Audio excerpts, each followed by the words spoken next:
안녕하십니까, 유정식입니다. 스티브 잡스는 애플사의 창업자인데요.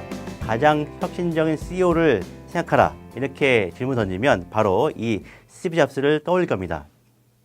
하지만 월터 아이작슨이 쓴 평전 스티브 잡스를 읽어보면 애플을 창업할 때부터 잡스가 동료들에게 드러내는 말이나 행동에서 강한 나르시즘이 느껴집니다. 다른 사람들의 시선 따위는 아랑곳하지 않고 맨발로 회사를 돌아다니는 버릇, 몸에서 냄새가 진동해도 자신은 채식만 하는 사람이라서 몸을 씻을 필요가 없다고 주장하던 고집, 자신의 의견이 수용되지 않으면 눈물을 자주 빚었던 일화 등이 그가 자기애가 강하고 자기 중심적임을 보여줍니다. 아이작스는 세계 역사와 관련된 특정 사실이든 회의에서 아이디어를 낸 사람이 누구였는지에 대한 기억이든 그는 진실은 고려하지 않은 채 단언하듯 자신의 생각을 밝혔다, 이렇게 말했습니다. 그렇다면 자기애가 강한 리더들은 조직의 성과에 긍정적인 영향을 미칠까요? 아마 잡스의 사례만 놓고 생각하면 그런 성향을 긍정적으로 생각할지 모릅니다. 애플이 적어도 지금까지는 비즈스케일을 활용하고 있으니까 말입니다. 과연 나르시시스트는 좋은 리더일까요? 네덜란드 심리학자 바르보라 네비카는 자기애가 강한 리더가 이끄는 조직의 정보 공유가 원활하게 이루어지는지 실험으로 알아보았습니다. 네비카는 참가자들을 3명씩 무작위로 뽑아서 모두 50개의 팀을 구성한 다음에 컴퓨터를 통해 무작위로 3명 중 1명을 리더로 선정했습니다. 그러고는 각 팀에게 가상의 비밀 조직에서 일할 요원 1명을 3명의 지원자 중에서 선발하라, 이런 의사결정 과제를 부여했습니다. 리더의 나르시스적인 성향이 높을수록 팀원들로부터 리더의 권위를 인정받고요. 그의 리더십이 팀의 성과에 긍정적인 영향을 미칠 거다, 이렇게 생각되었습니다.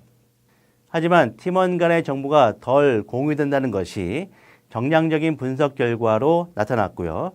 좋지 않은 의사결정을 내리는 그런 경향도 나타났습니다.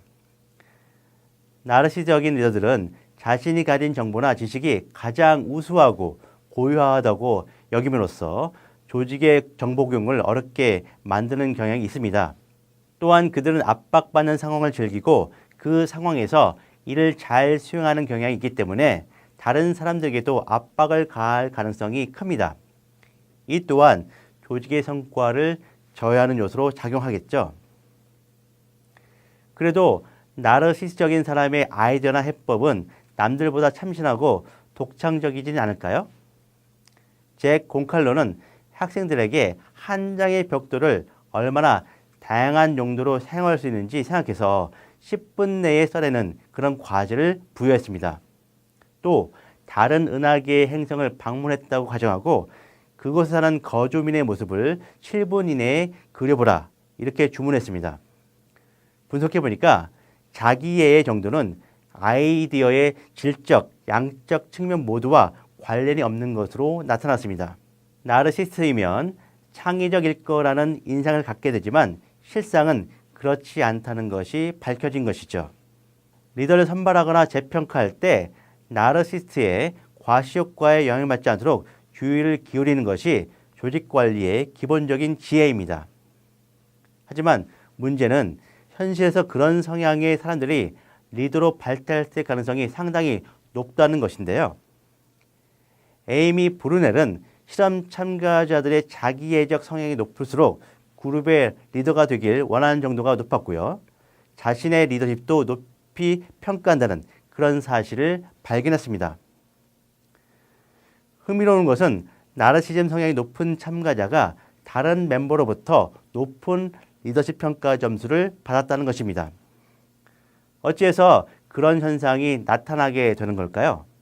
그 이유는 아마도 자신의 의견을 남들보다 자주 개진하고 다른 사람들에게 자신의 답을 강요하면서 지배력을 행사하려고 하는 그들의 성향 때문이라고 말할 수 있습니다. 게다가 자신의 능력을 과신하는 태도가 다른 멤버들에게는 자신감으로 인식돼서 보다 쉽게 영향받고 보다 쉽게 설득되기 때문이겠죠. 나르시스트가 승진을 거듭해서 CEO가 되면 재무적 성과가 실제로 어떻게 변할까요?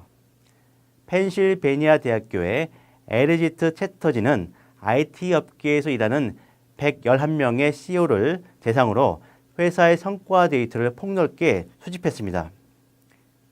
채터지는 매년 발행되는 연례 보고서에서 CEO의 사진이 얼마나 크게 나왔는지, 해당 회사에 관한 언론 기사에서 CEO의 이름이 얼마나 많이 언급되는지 일일이 측정해서 점수를 매겼습니다. 또한 CEO가 행하는 연설에서 나라는 1인칭 대명사를 우리라는 2인칭 대명사에 비해서 얼마나 많이 말했는지도 헤아렸죠. 나 자신에게 몰입하는 성향이 자기애적 특징 중 하나였기 때문입니다.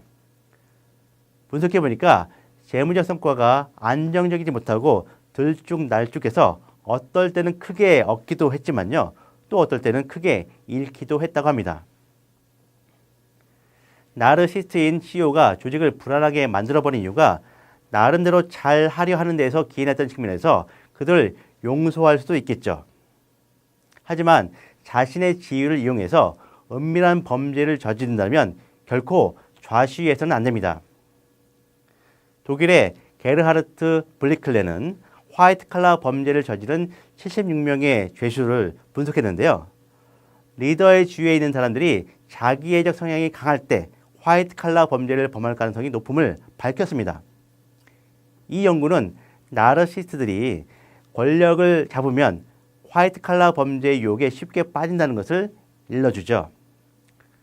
그렇다고 이들이 모두 화이트 칼라 범죄를 저지르는 것은 아니지만 배임과 횡령, 장부 조작, 탈세 등을 거리낌 없이 저지르고도 죄의식을 느끼지 못하는 자들은 자신이 그렇게 해도 될 만한 사람이라고 여기는 나르시스트일 확률이 높습니다.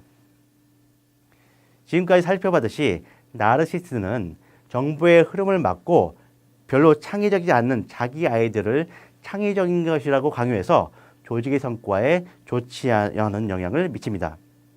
또한 성과 창출의 체계적인 구조를 만드는 데 관심을 쏟기보다는요. 과시욕과 명예욕을 충족시키기 위해서 남들보다 과감한 의사결정을 내리려고 합니다. 따라서 어쩌다가 특출한 성과를 기록했다고 해서 그들의 경영 능력을 칭송하고 그들을 본받는 우를 범해서는 안 되겠죠. 심각한 화이트 칼라 범죄를 저지른 앨론의 케네스 레이와 제프리 스컬링이 한때 위대한 경영자로 칭송받았던 점을 기억해야 합니다.